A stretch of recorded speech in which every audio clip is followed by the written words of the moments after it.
guys, welcome back to my channel. If you're new here, welcome. So today I'm going to be talking about the film equipment that I used when starting out on YouTube and what I'm still currently using. So if you guys are looking for some beginner equipment, this is kind of something that you might want to look into. And I'm going to be talking about some things that you really won't think about when you're starting a YouTube channel, but is really important and things that I had to learn really fast in order to fix some mistakes. So I'm just going to be talking about all of that, and this video is also intended to be helpful to anybody who is looking to make a YouTube channel, whether you are a fitness and lifestyle or beauty or a DIY, or if you are a gaming channel. This is supposed to be helpful for anybody. There are going to be segments of this that are geared more towards the beauty community, and if you are looking to be a beauty channel, just because that is what I do, and so certain things are more helpful, but the mass majority of this is supposed to be helpful to anybody because it involves editing and microphones and lighting and basically a lot of aspects that you would want to include into your YouTube channel. Also, I do want to give a quick disclaimer that I'm in no way a professional when it comes to cinematography or editing or lighting or anything like that. I have definitely had to learn as I go, so I'm trying to help you guys out by minimizing that learning curve and trying to help you get there faster.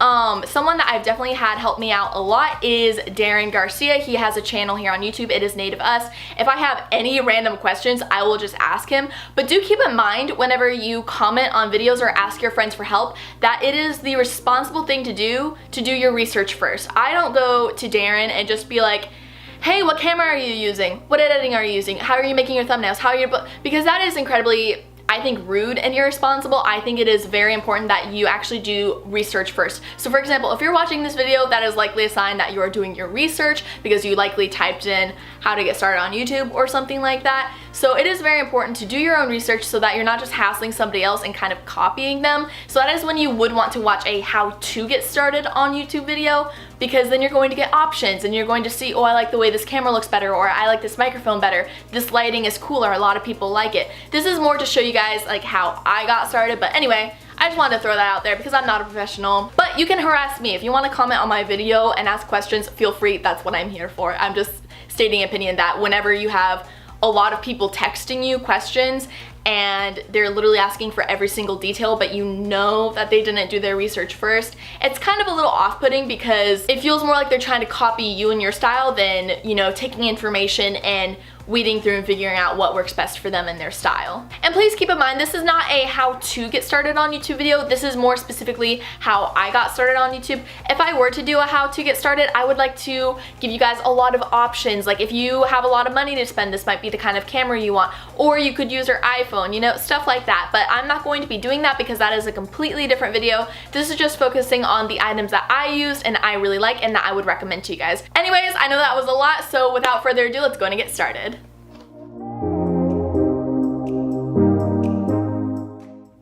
So the number one and most important thing I use in filming my videos is, as you could guess, a camera. So I'm currently filming with my Canon T6i and I'm using my 18 to 55 millimeter lens. I love this camera. This was one that I believe was an amazing substitute for the 80D, and I am just really familiar with Canon cameras, or when I say familiar, I mean I use them more than Sony or Nikon, so I know about it more than I would any other camera, so this was kind of in my comfort zone to start off with. And what I love about it is it has a flip screen, so I can see myself in the mini viewfinder next to the camera, so I can see if I go out of focus, which is really helpful if you are doing a makeup video or makeup tutorial, because you can't see what's going on and you could be completely blurred out, which is issues that I had whenever I first started filming, and a lot of it can be your settings. However, I'm not a professional when it comes to settings, so if you need help on settings, I would probably look up a Canon T6i specific setting video, because I just kind of switch it out every now and then and kind of figure out what works best for me. Attached to my Canon camera, I have my Rode Go mic. I actually got the video creator kit off of Amazon with Canon, and I really like that. You can also get that from Best Buy, I believe, but I was buying everything from Amazon at the moment, so I just got this as well. And so this actually came with the Rode Go mic, and I would definitely recommend to have a mic to attach to your camera. This one was meant for it. It's absolutely amazing, and I actually took off the foam that was on my Rode Go mic, and I actually replaced it with the Rode Deadcat. I did this this about halfway through having my YouTube channel, and it's really helped improve the quality of my videos. It's supposed to help against wind, but personally I have a lot of background noise. You can probably still hear some of it now, and so this helps reduce that a little bit more. So it's not quite required to have a dead cat, but I personally liked adding that special touch. Next, I have my camera on a tripod, and you might just think like, really? We're getting down to the basics in this, mentioning every little thing that I currently use when I film. I'm mostly talking about just like the filming and editing process, just because I already did my film room tour. If you guys want to check it out, I already talk a lot in that video, so I'm trying to give a little bit more detail on everything I use. So I just have this tripod that my parents gave to me, and it has like the nice, you know, thing that you can adjust the camera with, like moving it up and down. I really like that. It's helpful, but I like to put it on the tripod instead of the ring light. So I used to have it on the ring light, and I personally wasn't liking how limited I was with that. Like, you can move it back and forth on it, but I just wasn't a fan. So I ended up just having this tripod, and so I stuck it on, and I like it because you can raise up the camera, which is what I was looking to do. So speaking of the ring light, I'm currently using the Diva ring light. This is the one that Patrick Star was using. Once again, I did my research. I figured out that this one was best. To be honest though, I didn't start out with the Diva ring light. I actually got one of the, it's actually called newer ring lights from Amazon, and I got it and I didn't like it. I literally returned it within the week, just because when you would turn it on, it would already make a noise. It was like and I was not about to have that extra background noise, and you couldn't dim it at all, which I even tried to get a dimmer and it just wasn't working. It just was flashing and it just wasn't working right. So I ended up returning it and getting the Diva ring light, and this has been amazing. Now keep in mind, if for some reason you have a problem with the light bulb, if you're still in the 30-day limit, you can return it to Amazon. I didn't have a problem with the light bulb, but I'm just making this statement because you can buy a light bulb whenever it burns out, because that's something I was worried about with getting a ring light. Is I'm like, am I gonna have to spend another $300 on a ring light? And no, you just have to buy a new ring bulb from their website, and I believe it's like the Diva ring light website. I'll have to pull it up for you guys, and it was literally like $30, which is pretty great, so you don't have to spend $300, so that's amazing. Anyways, I really love this ring light. It is amazing. The dimmable option is spectacular, because if I'm doing more of a horror look, you want to turn the light down, because it will take. The thing with ring lights that I love is they try to make you look beautiful, but when I want to look gross, I don't want to look beautiful. So it's good to kind of have that option. So kind of jumping back to tripods a little bit, I actually recently got this phone tripod. Now what you could actually do is just buy the attachment online, but what I know is because I bought this specifically for when I do Broadway body paints, because I always have the picture on my phone, and God bless my models, I will have them hold my phone that has the playbill on it, and I will just zoom into certain places, but they have to hold on to it. So I got this tripod because when I'm filming, I'm obviously using the tripod that is holding you guys up now, and so I needed something, so I just got this from Amazon. It works pretty well. The only thing is you have to have your phone horizontal, which is fine. I mean, I don't mind. It works. And so, but you can also turn it like this if you wanted to, and then have it vertical. It's just, you know, skewed off to the side. Like I said, if I can, I will leave everything listed down below, because I believe it's still on my Amazon page, so I can just share it with you guys. But this has been really helpful. I've been testing it out because I haven't actually done my Broadway body paints for this year yet. That is coming up in the month of May and early June, so keep an eye out for that. It's all going to be leading up to the Tonys, so I'm so excited about that, because that's one of my favorite things I do on my channel. So this is definitely really helpful to have for that. The next item that I honestly can't do YouTube without is my laptop. I have the MacBook Pro Retina 15-inch, I believe, and I actually specifically got the larger screen because I knew I was going to be editing, so I wanted to have a larger surface to work on, and I absolutely love it. One day I probably will get a desktop, but I'm so used to editing on the MacBook that it is just, it is spectacular. The other thing is, you guys don't have to have a Apple MacBook in order to do this,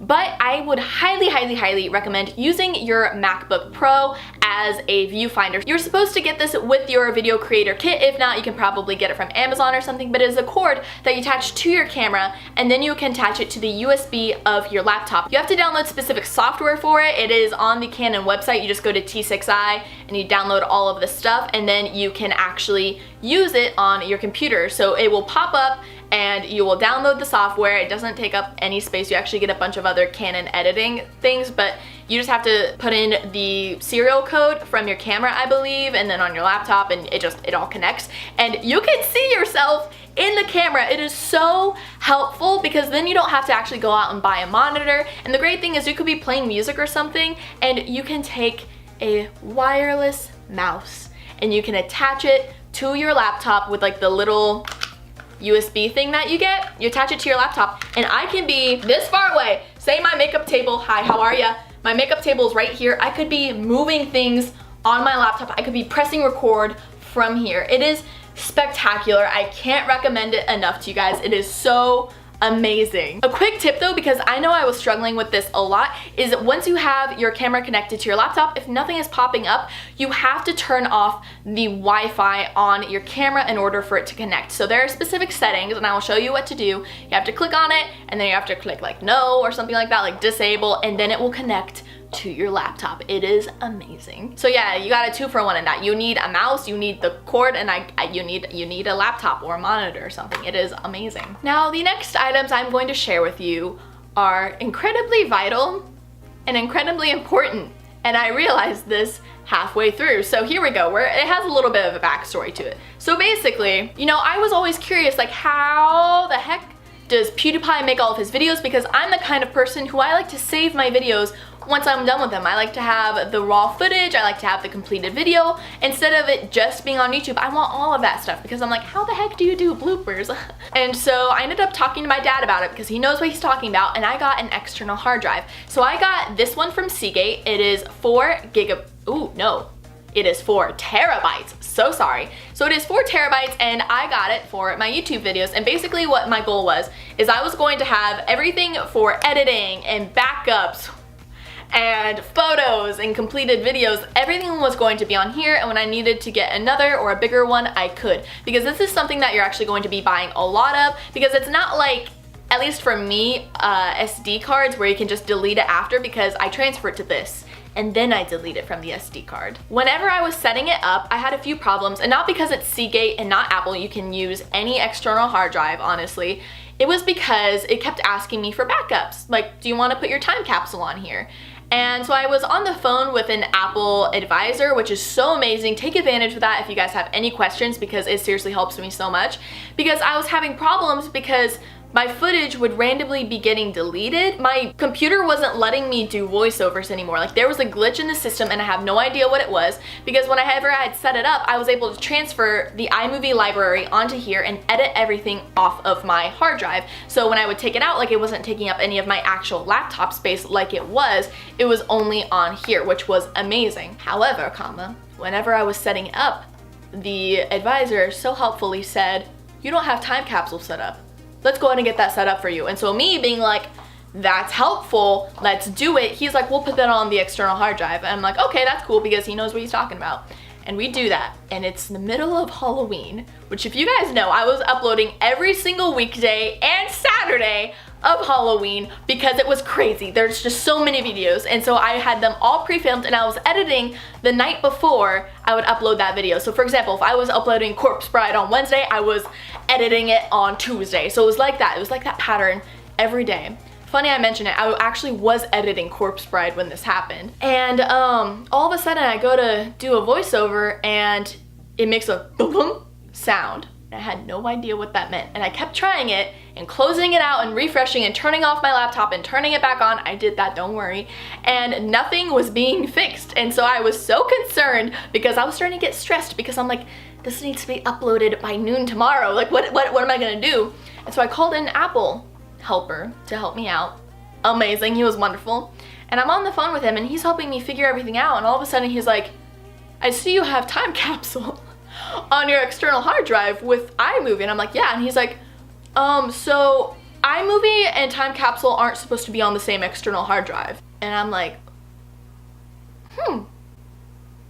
interesting. Okay, so how do I fix this? And so basically we were trying to fix it, and we had to completely delete the current library that had a bunch of my footage and stuff on it, but thankfully I was only in the middle of Corpse Bride, so I was able to copy everything. It was fine, like, don't worry, it wasn't that scary. My dad went out and we bought another external hard drive the next day so we could move the iMovie library over here, and we just, it was a mess. We had to like fix it, but we didn't have time to like really get rid of Time Capsule. So Time Capsule was now on here with iMovie library, but because it was a new library, it was fine. So this is an 8 terabyte Easystore, you know, nice external hard drive. This is the big boy.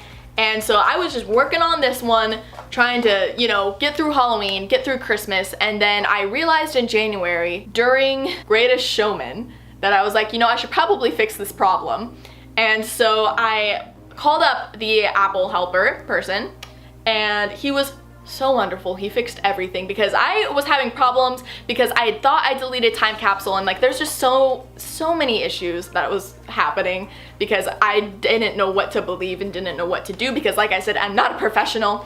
And essentially we thought we deleted like the Time Capsule, but we didn't because it was still there in the deep root of the computer, so we had to like wipe the memory for that. So anyways, fixed it. That was a fun story time. Bottom line, now this hard drive that is 8 terabytes is basically the home base hard drive that I have. So this is the one that holds all of the completed videos, all of the photos from my clients, the Time Capsule, all of that stuff is on here, and this is basically the thing that I don't touch. I don't edit on this thing. There's no iMovie file on here. It is just all of the completed videos because this is basically my backup haven. This is the thing that holds everything. And so my nice, beautiful 4 terabyte Seagate guy that I can take to travel, which is amazing, has my iMovie library on it, which I'm actually going to be upgrading to Final Cut Pro this summer, and so I'll just do the same thing with this where the library is on it and I just edit off of this, and once I have the completed videos I can transfer them over to big boy hunky fun guy. So basically, bottom line is you do need external hard drives because you do not have enough room on your laptop or desktop because you need an external hard drive. Dedicate them mostly to YouTube. So if you have like another hard drive, get one and you specifically save it for YouTube videos. This is a lifesaver, I'm telling you guys. Like, yes, I went through problems, but I went through problems so you guys didn't have to. Don't be afraid to get in contact with your Apple helper or the Apple Assistance Care, because like you can talk to them via chat 24 hours a day, and then they can be like, okay, let's call you, and then so they call and they get connected to your laptop. It's a lot of help. Take advantage of it. I love it. Basically, I have hard drives, and once this guy fills up, you get another. It's like about $100, but if you think about it, it is a lifesaver because there's nothing more stressful than having a deadline to upload a video and you encounter technical difficulties that can't be fixed at the moment. It's stressful, so just save yourself some time and get a hard drive. Another amazing thing is I got a 32 gigabyte SD card whenever I got my video creator kit, and that is amazing. The only thing is you run out of storage on that really quickly, so you have to stop filming and download everything onto your laptop, or you have to have another 32 or just a different SD card to be able to swap out, and it can kind of just be a hassle, especially if I was doing my body paints. I would have to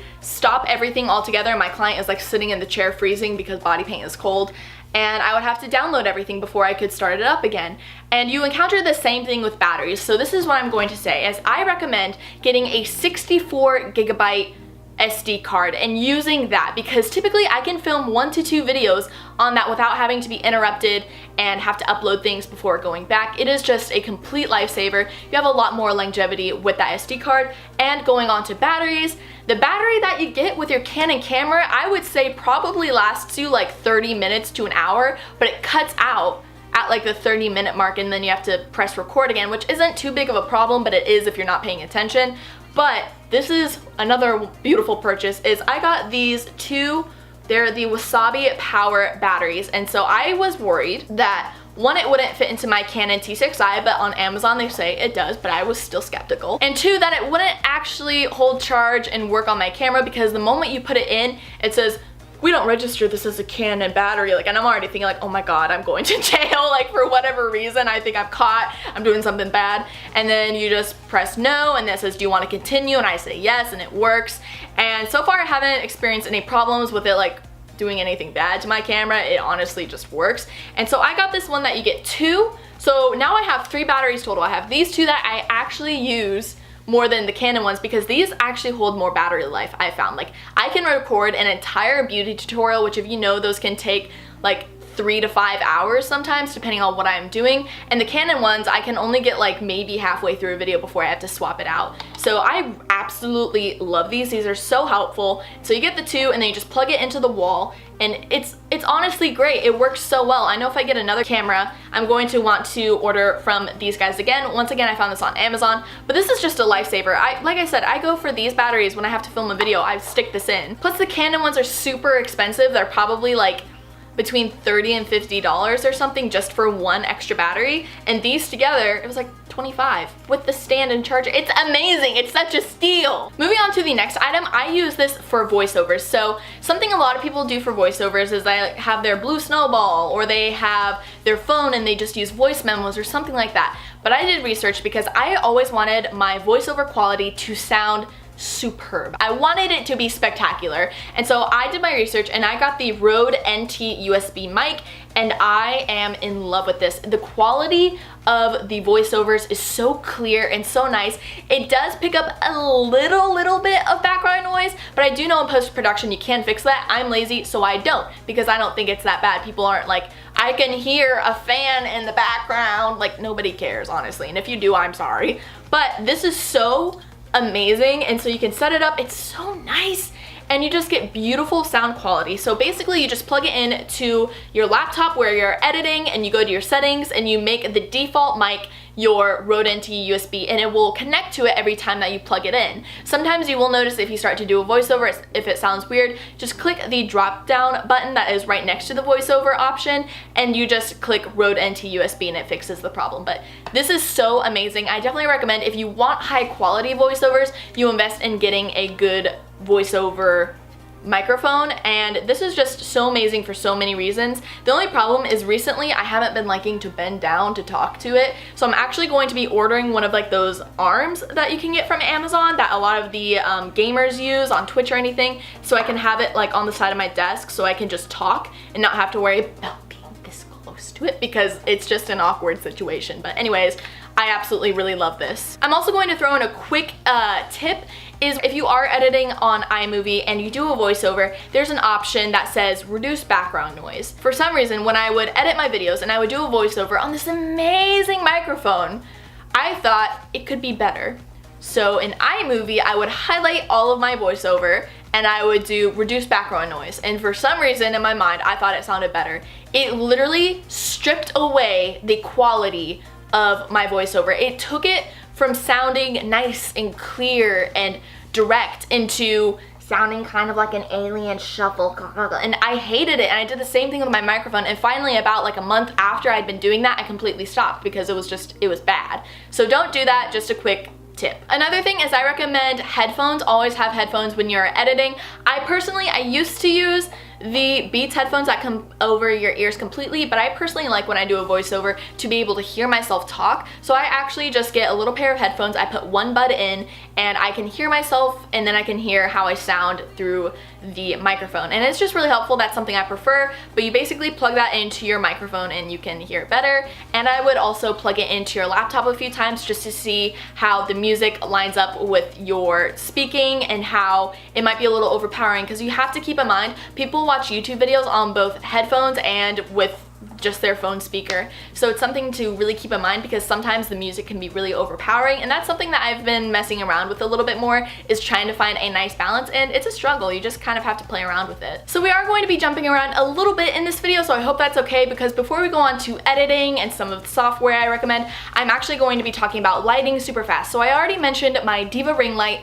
Absolutely love it, and something I had actually purchased whenever I was getting all of my stuff is 2 box lights. You actually have to get the light attachment as well, which is basically where all the bulbs screw into, unless it is included in the package. For mine, it wasn't, and personally, I wasn't a fan of it. I'm probably gonna start messing with them again later, but for me, it was just taking up a lot of space, and it was a lot going on. So, and the problem was I got them from 2 different websites, so products don't even really fit together. So my dad and I are gonna be doing like a little bit of Frankenstein work on it, just trying to make sure everything can fit and see if I can actually use it.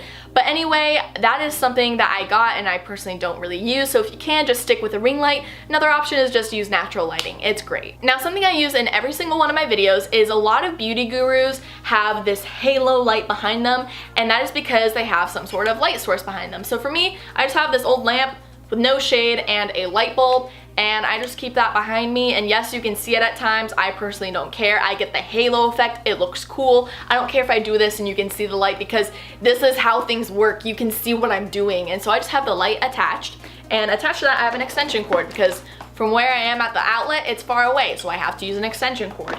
Going along with this light, it is really amazing if you can dress it up using different colored light bulbs. So for that one, I had clear, and then I have this beautiful kit of light bulbs. So almost every single one of these I got from either Home Depot or the Ralph's grocery store in Los Angeles when I lived there, and I just have a plethora. I have red, I have purple, I have a yellow bug light that works, I have a black light that really doesn't work if you're filming. I'm still figuring out how to use black lights when filming, especially when I'm on my own. I have this one that you can actually connect with an app and custom change the color. I got this one recently though, so I didn't have this option at first, but it's so amazing. You can make it flash and do really cool things. And then this one just flashes, which I once again got this one before, and so it is so amazing. And I just keep it in like this little container, and it's so helpful and fun to be able to change up the background color, because so for example, if I have a white backdrop, I might want a blue light, and that completely changes it from if I had an orange light. And so if you don't have a lot of backdrops and you can't afford it, maybe go splurge on some colorful lights, because that can give the illusion of having a different color backdrop. Because one time, I think it was for one of my Christmas ones, I had a green sequin backdrop and a purple light, and it made the backdrop look like blue sequins. And it's just so cool. It's a really cool thing to invest in, because usually the light bulbs are like $3 to $5, which is really good because you could get a decent amount. So this is something that I would recommend you guys getting. The next thing I'm going to be talking about is software and website that I use to actually edit my videos, and you know, maybe make a cool glitch effect, or a website that I use to add an explosion into the video. I'm going to be talking about that, but I'm also going to be talking about how to make a thumbnail. I'm going to be talking about how you can edit your photos to make them look cooler and uploading them. So that's basically what this whole segment is going to be about. So the first thing, and I've already mentioned it, is I have been editing with iMovie. Now, I was really familiar with iMovie because I used it all throughout high school for little projects and stuff, and the more you use it, if you really dedicate yourself to practicing it, like for example, this is the 130th video that I have uploaded to my channel, so I've had a lot of experience with okay, well listen, not like a lot of experience with editing, but I've uploaded a lot of videos that require a decent amount of editing for them, so I've become familiar with a few aspects of it. I did test out Final Cut Pro for about a week, but it was once again around my Halloween season, and I just didn't have time to really play with it, but I do want to buy it because you just have so many more options. iMovie is great, and if you can only use iMovie for the rest of your YouTube career, you're golden. You can do amazing things with iMovie. The only thing is, for example, if I want to have two things pop up at the screen at once, I can't do that with iMovie unless I actually go into an external website or something like that and I make up a different thing, and it just becomes more of a hassle than if you literally could just put two items of footage on the same place, and it's beautiful.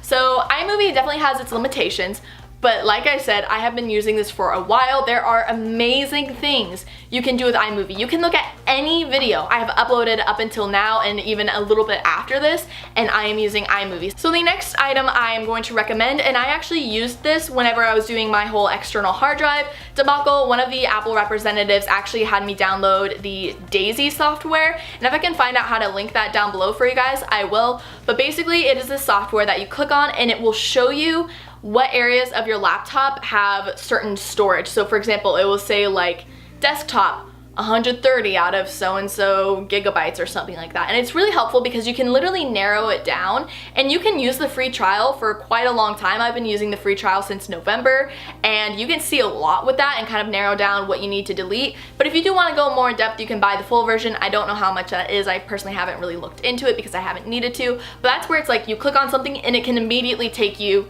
to where on your desktop that is the problem. I hope that explains it enough. It's really helpful, and it basically shows you the diagnostics of what is taking up storage on your computer, as opposed to literally the freaking Apple sign that it's like this much videos, this much photos, and like that's not helpful when you don't know where it's coming from. So I definitely find that really helpful. The next thing, and I've kind of talked about it, is I mentioned on your laptop how you can download the software that connects to your camera. You can also download the Canon Camera Connect app onto your phone, and this is so amazing. This is how I take photos from here of myself. So this is how I get all of my thumbnail pics. I personally don't like the video and then taking a screenshot of it. Personally, I just don't think the quality is good. So I will actually download the app. You connect it to your camera. You have to turn the Wi-Fi back on for that.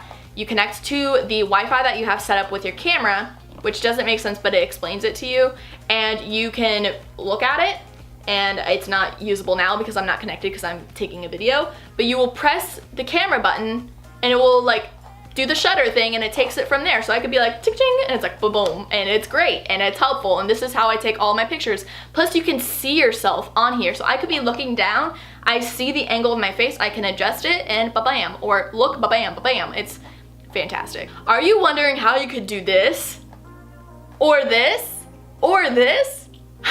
I hate myself. I am actually using a website called FootageCrate. Now you can actually get a lot of items for free from it when you download it, just by creating an account with them and adding your email. It is not a problem, guys. Trust me, I know that sounds weird when it's like when you sign up, but you're literally just creating an account there like you would for Ulta or something. You can sign up for emails, you don't have to. I don't think I do. And basically you can download 5 little footage overlays a day, which you don't really need at first. If you think about it, you're like, oh god, that's not enough. I'm gonna have to spend like $40 a year, which is the upgrade for the premium version, which if you want to do a lot of really cool effects, then yes, I would recommend it. I probably will get that one day, but for this past year and the next year, I don't see myself really needing it.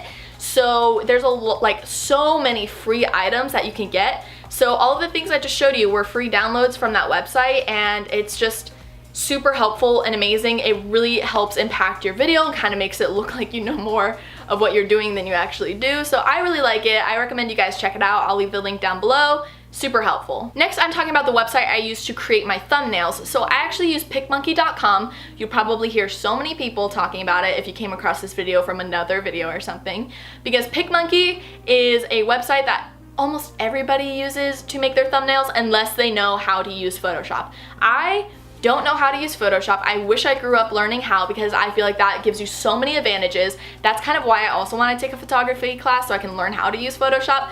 But Photoshop is definitely something that you have to really sit down and learn with, and I'm the kind of person who works better with like a few more colors and colorful things as opposed to just monotone icons. So for example, just looking at the difference between Final Cut Pro and iMovie, I do like the way iMovie kind of color codes certain things as opposed to Final Cut Pro.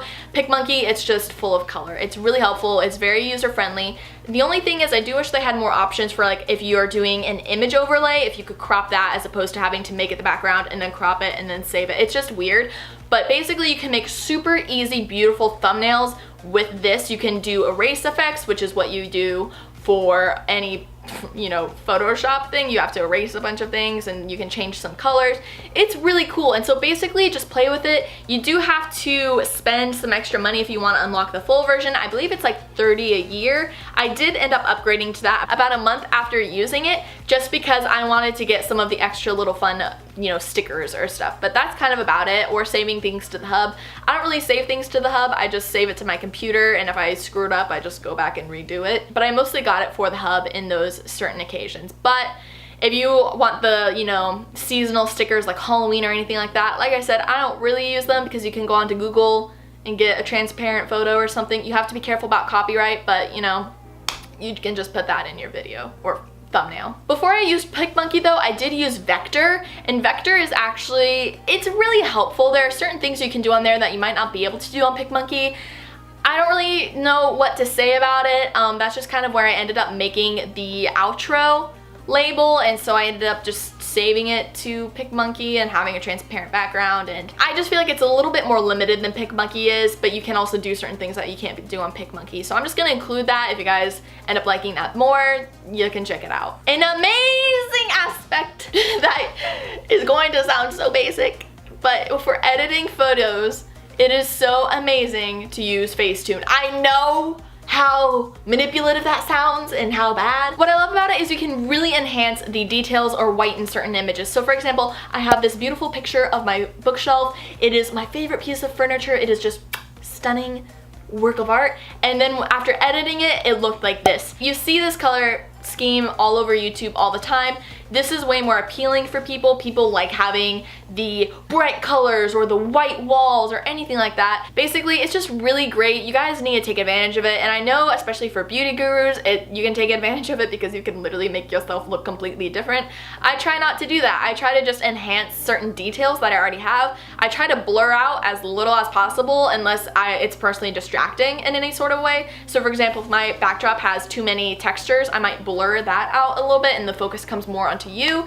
And I'm not gonna lie, I have blurred out like a little blemish or two in my lifetime, but I don't literally like take it across my entire being of existence. I don't work like that. But Facetune, you can download it from the App Store. It is basically like, I think it's like $4, but it's amazing. I use it for every single photo because I always like to brighten and enhance things a little bit more. Even if I use it just a little bit, like on my eyes, I like to brighten my eyes a little bit more to make them look more realistic, because the way that they look in person as opposed to how they turn out in photo, it kind of makes them look a little bit more dull. So I kind of like to brighten them up a little bit, but not to the point where I literally look like a cyborg or something, because we're not about that either. Another thing I think is kind of important to talk about is the whole music and copyright aspect on YouTube. So basically, you can't use copyrighted music. I mean, technically you can, but if you ever want to monetize your channel one day, then I recommend staying away from copyrighted music completely, unless you can get the rights to use it from the creator or the record company for that music. Sometimes you have to pay a licensing fee.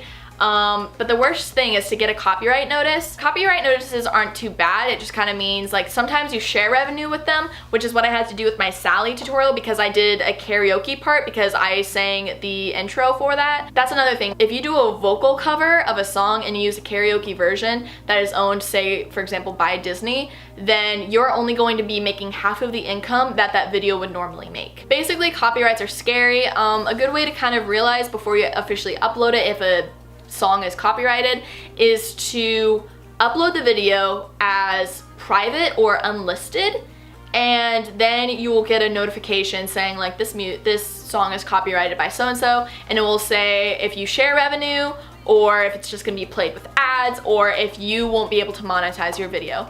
Which for me, if I'm sharing revenue, I typically know that that song is copyrighted to begin with, and I'm willing to share revenue for that just because I feel like the song makes the video. But if it says it's not monetized, I probably will remove it and use different music, and it sucks because I'm not trying to be like, oh, it's about the money. But when it comes down to it, is you spend all that time on this, and for me, like, this is a huge hobby of mine, but it is also something I want to create into a career, and there's nothing wrong with wanting to get paid for your work. But that being said, if you literally just use a song and you lose all the money you could potentially earn from that, that can kind of suck a little bit. So there are amazing YouTube channels that have copyrighted or royalty-free music, and usually they have somewhere in their about profile or their official website saying you can use this in your monetized YouTube video, yada yada yada. Almost every single video I have ever done, I have their music listed and their channel down below so you can check it out, because there are ones that I go back to almost every single time. So for example, No Copyright Sounds is one that almost every single YouTuber uses because you don't have to pay. You don't have to pay for their music, you get to use it for free. I do know that there's things like Audiotech where you can play like a year subscription and you get to use their music, and personally, like, I'm not interested in that at the moment. There's like Incompetech. I like personally supporting YouTube creators. So for example, I think you say it Muji or something here on YouTube. I love using his music for Halloween videos because it is so perfect. People use it in creepypasta, and he has listed in his about profile that you can use it in your monetized video for free as long as you leave his channel listed down below, which I like to do.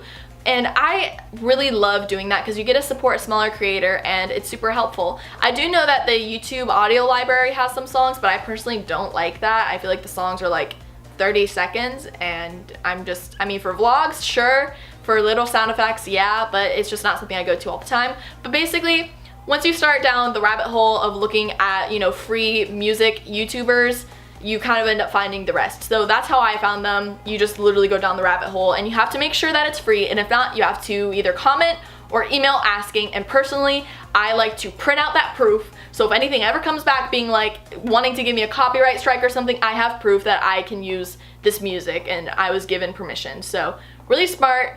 Definitely keep track of everything that you have permission to use, and I would say print it and keep it somewhere. I have like a little thing during my desk that is full of contracts because you never want something to come back and bite you in the butt. And the problem is copyright notifications are scary, but copyright strikes are worse. You can completely lose your entire YouTube channel if you get 3, and it can happen so fast. There's been a lot of controversy. You never really want to use anything that's copyrighted, and if you do, you want to figure out how to get the rights for that super fast and figure out how to solve it, because that stuff can be stressful and it's not worth losing everything you've ever worked for using this tiny image or this tiny snippet of a song in your video. Another thing is you can't just say, buy this music on iTunes, and that is considered giving credit because you do not have the rights to use that song. You did not email their copyright manager, their record label, and be like, can I use this? And they're like, yes, you can. You didn't do that, so you don't have the rights to use it. Now, granted, I'm someone who completely understands if music completely makes and pulls together your video. I can completely understand that because you can get really annoyed with listening to like no copyright sounds.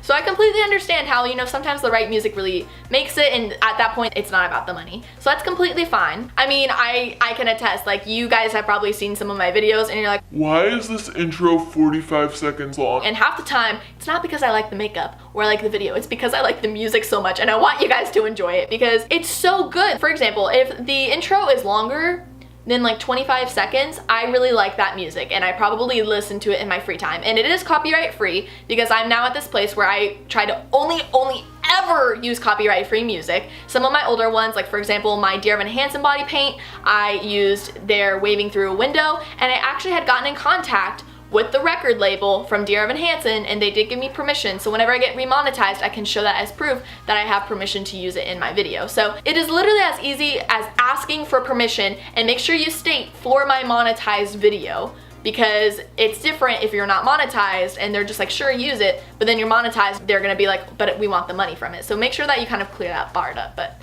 anywho, okay, we're almost done. I'm so sorry. I know I'm talking a lot. I'm trying to go as in depth as possible with this so I can really help you guys out. But we're gonna be talking about furniture briefly just because I already talked about that a lot in my room tour video. But basically, things that I recommend is I have this poker table that I got from Walmart. That is what I film everything on. I also got a Walmart chair, and you actually didn't see it, so I'll insert a picture here. But that is what I used literally up until I'd say 2 months ago. And it's uncomfortable, but to get started, that's what I used, and it works. I still use the poker table personally. I'm going to try to get the IKEA Linneman something desk, and so I'm really excited about that because it's adjustable and it can go up and down, which is great because you can stand and make a video or you can sit. It's fantastic. The next thing, and I'm going to try and leave it linked down below, is I got a tattoo stand, which is currently what my monitor laptop is on right now, and this is amazing because you can move it around. It's on wheels.